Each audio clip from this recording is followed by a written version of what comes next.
पता है क्या होगा, वो बच्चा बहुत इंटेलिजेंट होगा, बहुत ब्रिलियंट होगा, जिसकी माँ ने चूना खाया 9 महीने, उसकी IQ लेवल बहुत ऊंची होती है। और चौथा सबसे बड़ा फायदा ये होता है कि वो बच्चा जीवन में कभी भी किसी गंभीर बीमारी से परेशान नहीं होगा। बस हमें क्या करना है, हर गर्भवती माँ को 1 कप अनार का रस और गेहूं के दाने के बराबर चूना मिला के पिलाते हैं। मैंने देखा जितनी माताओं ने अनार का रस और चूना लिया 9 महीने, किसी को ऑपरेशन नहीं कराना पड़ा, सबकी डिलीवरी नॉर्मल डिलीवरी हुई और बच्चा सभी का स्वस्थ और तंदुरुस्त, और वो बहुत होशियार और इंटेलिजेंट और जीवन में बीमार ना पड़े। ऐसी बढ़िया परिणाम हमें मिलते हैं अगर किसी माँ को हम चूना खिलाएं। तो आप ये चूने के बारे में याद रखिए, ये बहुत कीमती दवा है। हालांकि इसकी कॉस्ट कम है लेकिन वैल्यू बहुत है इसकी। सस्ता मिलता है, 50 पैसे में इतना चूना मिल जाएगा कि 2-4 महीने खा सके, क्योंकि भगवान ने प्रचंड मात्रा में हमको ये दिया है। इसे याद रखिए। बस एक ही व्यक्ति चूना ना खाएं, एक सावधानी है इसमें। जिनको पथरी की बीमारी है, जिनको गॉल ब्लैडर स्टोन है, वो चूना ना खाएं। जिनको किडनी स्टोन है वो चूना ना खाएं। जिनको मूत्रपिंड में पत्थर है वो चूना ना खाएं, बाकी सब खाएं। अब आप पूछेंगे अगर ये पथरी की बीमारी है तो इसकी भी दवा बता दो। अगर आपको गॉल ब्लैडर पित्त की थैली में पथरी है तो इसकी सबसे अच्छी दवा है सेब का रस पिए। सेब जो बाजार में मिलता है, इसका 1 कप रस रोज पीना खाली पेट सुबह। 6 से 8 महीने में पित्त की थैली की पथरी गल जाएगी। और अगर मूत्रपिंड में पथरी है, किडनी में पथरी है, तो इसके लिए गोमूत्र पीना रोज आधा कप, तो मूत्रपिंड की पथरी गल के निकल जाएगी।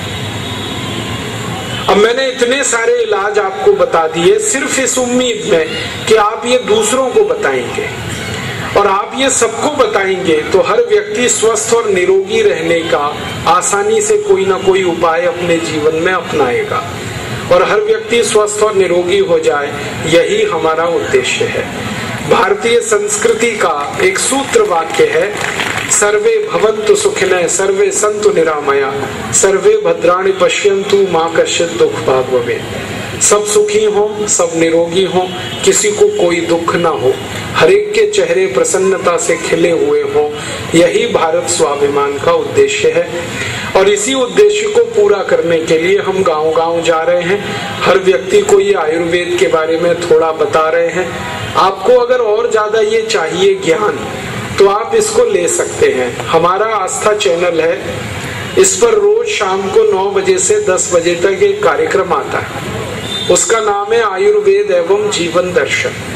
ये कार्यक्रम आप रोज देखिए रात को 9 बजे से 10 बजे तक, और यही कार्यक्रम सुबह 7:30 से 8:30 दोबारा आता है।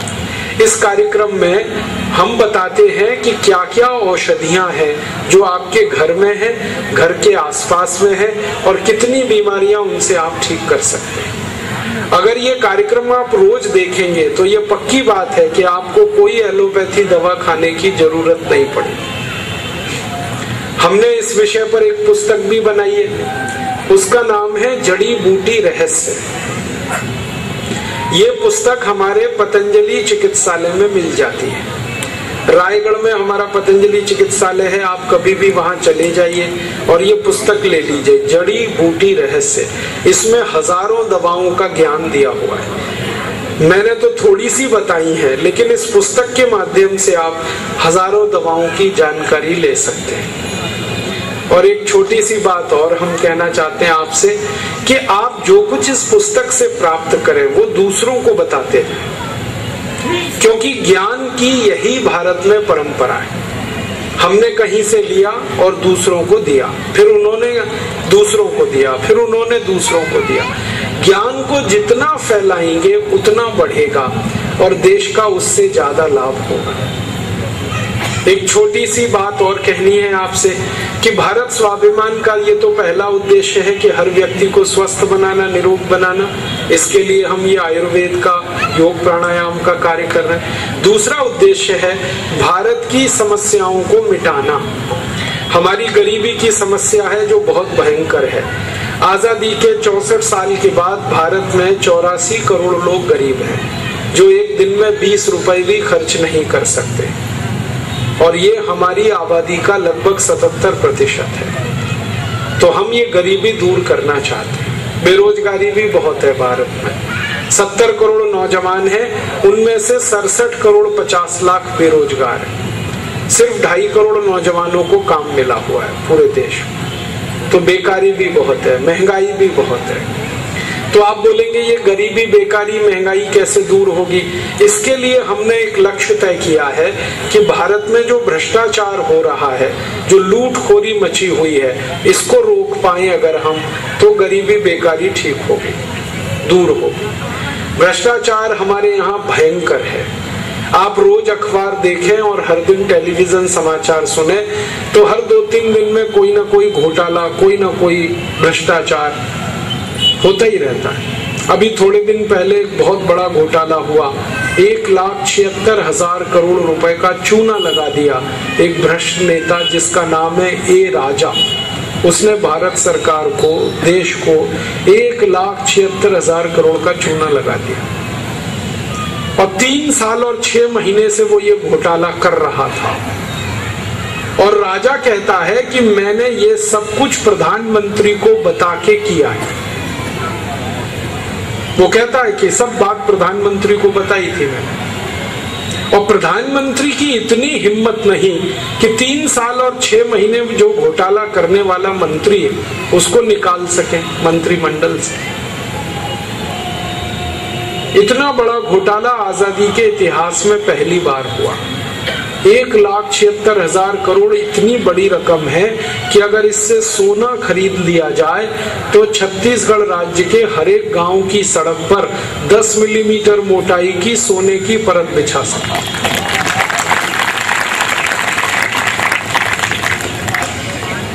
अगर 1,76,000 करोड़ का सोना खरीद लिया जाए तो छत्तीसगढ़ के जितने परिवार हैं, हर एक परिवार को 10 किलोग्राम सोना दान में दिया जा सकता है। 1,76,000 करोड़ की रकम तो आपको लिखने में भी तकलीफ आएगी, क्योंकि कैलकुलेटर फेल हो जाता है। इसमें कैलकुलेटर में 12 अंक आते हैं, इसमें 12 से ज्यादा अंक हैं। इतना बड़ा घोटाला। इसके पहले थोड़े दिन पर एक घोटाला हो गया, कॉमनवेल्थ खेल घोटाला, 77,000 करोड़ का। कॉमनवेल्थ खेल घोटाला इतना जबरदस्त है, कभी तो हंसी आती है मुझे। ये कॉमनवेल्थ खेल क्या है? ये वो खेल हैं जिनको दुनिया के 71 देश खेलते हैं, और ये सारे 71 देशों को अंग्रेजों ने गुलाम बनाया था। तो ये 71 देश अपनी गुलामी को याद करने के लिए हर 4 साल में ये खेल खेलते हैं। दुनिया में ऐसे मूर्ख लोग देखे हैं जो गुलामी को याद करते हैं अपनी, और वो भी बहुत बड़े समारोह के साथ, भव्य समारोह करके गुलामी को याद करते हैं कि हाँ, अंग्रेजों ने हमें गुलाम बनाया था। उनकी महारानी, वो महारानी को ही बुलाते हैं ये खेलों के उद्घाटन। बिना महारानी के आए खेल का उद्घाटन नहीं होता। इस बार तो भला हुआ महारानी बीमार पड़ गई तो उसका बेटा आया, लेकिन बुलाया उसी के परिवार को जिन्होंने जिंदगी भर हमारे ऊपर लातें मारी हैं, गालियां दी हैं, हमको तड़पाया, परेशान किया। उन्हीं के घर खानदान वालों को बुला के कहते हैं झंडा फहराओ, खेल शुरू कराओ। ये गुलामी की गजब इंतहा है। और इन खेलों में महारानी आती है ना, उसके पहले उसका डंडा आता है, महारानी का डंडा, उसको कहते हैं क्वींस बैटन्स। अब अंग्रेजी में कह देते हैं क्वींस बैटन्स, हिंदी में उसका मतलब है महारानी का डंडा। वो आता है और 71 देशों में घुमाया जाता है। तो ये इस बार भी हुआ, महारानी का डंडा आया, और उसी में सबसे बड़ा घोटाला हुआ। तो क्योंकि महारानी का डंडा जितने रुपए में लंदन से भारत आया उतने रुपए को मैंने जोड़ा तो उसमें 100 सोने के डंडे बना सकते थे। ऐसा घोटाला। ये कॉमनवेल्थ घोटाला तो विचित्र है। खेल आयोजन करने वाली समिति ने माइक किराए पे लिया तो माइक का इतना पैसा दिया किराए का जितने में सैकड़ों माइक खरीदे जा सके। कुर्सी किराए पे ली तो इतना पैसा दिया जितने में हजारों कुर्सी खरीदी जा सके। एसी किराए पे लिया तो इतना पैसा दिया कि सैकड़ों एसी लगाए जा सके। और जिन नेताओं ने ये किया वो भी बेईमान। सुरेश कलमाडी एंड कंपनी, वो कहते हैं कि जी हमने कुछ गलत नहीं किया। सीबीसी का कहना है कि घोटाला हुआ, सीबीआई का कहना है घोटाला हुआ, controller and auditor general of India का कहना है घोटाला हुआ, और जिन्होंने किया वो कहते हैं हमने कुछ घोटाला नहीं किया। आंकड़े बताते हैं कि इस पूरे कॉमनवेल्थ खेल में 78,000 करोड़ रुपए खर्च हुए, और संस्थाओं का कहना है जो जांच कर रही है घोटाले की कि वास्तव में खर्चा 8,000 करोड़ का हुआ। 70,000 करोड़ रुपए तो नेता और अधिकारियों ने बंदर बांट करके खा लिया। ऐसे ये हमारे यहाँ घोटाले होते हैं। थोड़े दिन पहले और एक घोटाला हो गया, आदर्श हाउसिंग सोसाइटी घोटाला। भारत के कारगिल के शहीदों के परिवारी जनों के लिए घर बनाए और महाभ्रष्ट और बेईमान नेता वो घरों में कब्जा करके बैठ गए। शर्म नहीं आती इन नेताओं को। गैंडे की मोटी खाल से भी ज्यादा ये जो है ना बेशरम हो गए हैं। शहीदों के लिए, कारगिल के शहीदों के परिवारी जनों के लिए घर बन रहे हैं, उस पर कब्जा करके बैठे। बहुत मुश्किल है।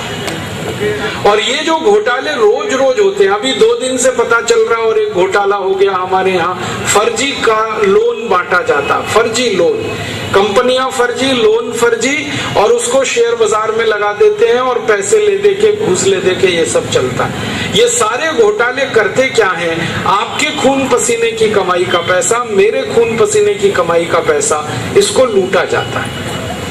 और ये घोटालों को देखकर अब ऐसा लगता है कि भारत में लोकतंत्र नहीं, लूट तंत्र चल रहा है। जिसको देखो वही लूट रहा है इस देश में। और ये घोटाले पिछले 64 साल से चल रहे हैं। आजादी मिली 15 अगस्त 47 को, उसके थोड़े दिन बाद ही एक बड़ा घोटाला हो गया, जीप स्कैंडल।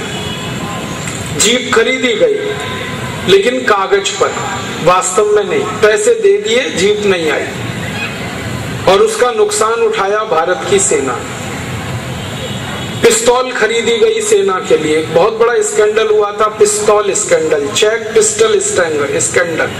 उसमें पिस्तौल खरीदी कागज पे, वास्तव में नहीं आई, और उसका नुकसान हुआ। भारत की सेना को चीन से पराजित होना पड़ा 1962, क्योंकि बंदूक नहीं थी, पिस्तौल नहीं थी, वो कागज पे खरीदी गई। और ऐसे घोटाले होते ही रहे, कभी नागरवाला स्कैंडल, कभी मुंदड़ा स्कैंडल, होते ही रहे। हमने इन सारे घोटालों के आंकड़े इकट्ठे किए और दस्तावेज, तो पता चला कि अब तक 64 साल में 340 लाख करोड़ रुपए के घोटाले हो चुके हैं। 64 साल। और ये सारी रकम भ्रष्ट नेता और अधिकारियों ने लूटकर विदेशी बैंकों में जमा कर रखी है।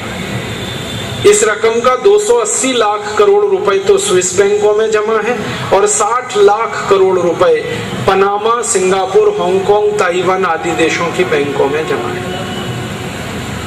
अब हमने एक संकल्प लिया है कि ये जो 340 लाख करोड़ के घोटाले होकर धन भारत से बाहर ले गए हैं सारे भ्रष्ट नेता, इसी पैसे को वापस भारत में लाना है और इसको भारत की राष्ट्रीय संपत्ति बनाना है और इसी पैसे से गरीबी और बेरोजगारी को मिटाना है और भारत की समस्याओं का समाधान करना है।